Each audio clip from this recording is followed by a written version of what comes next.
मैदान में जाके बोलिए, ट्रैफिक को रोकते नहीं। Okay, get out of here. काल मुंबईमध्ये नारी शक्ती विधेयक हे संसदेमध्ये पास झालं नाही म्हणून एक मोर्चा काढण्यात आला आणि त्याच्यामध्ये एका नारीने आवाज उठवला होता. पण मला एक समजत नाही, नारी शक्ती विधेयक हे जर संसदेमध्ये पास नाही झालं, ती या नारीची शक्ती कसं काय या मोर्चामध्ये आवाज उठवण्याची? मला सांगा. तिचं म्हणणं होतं की जे बाजूला जो ग्राउंड आहे त्याच्यावर त्यांनी मोर्चा करायला पाहिजे. मग रोड का तुम्हाला येण्या जाण्यासाठी ठेवलाय का? तो मोर्चा करायसाठी ठेवलाय. तुम्ही त्या ग्राउंडमधून जायला पाहिजे जर तुम्हाला काही प्रॉब्लेम असेल तर. नेत्या लोकांना शांतपणे शिकवू नका.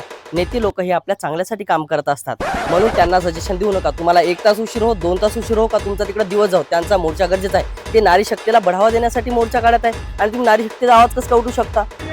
मेरे से कोई बात नहीं करेगा. यहाँ से इस ट्रैफिक को हटाओ.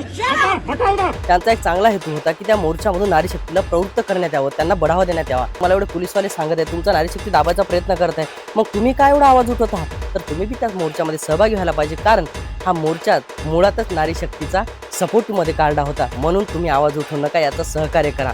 आणि तुम्हाला कितीही त्रास झाला, तुमचा कितीही ट्रॅफिकमध्ये तुम्ही अडकले, तर नेत्यांना जबाबदार धरू नका. कारण 140 करोड लोक जर आतापर्यंत काही बोलले नाही, तर तुम्ही एक का बोलत आहात?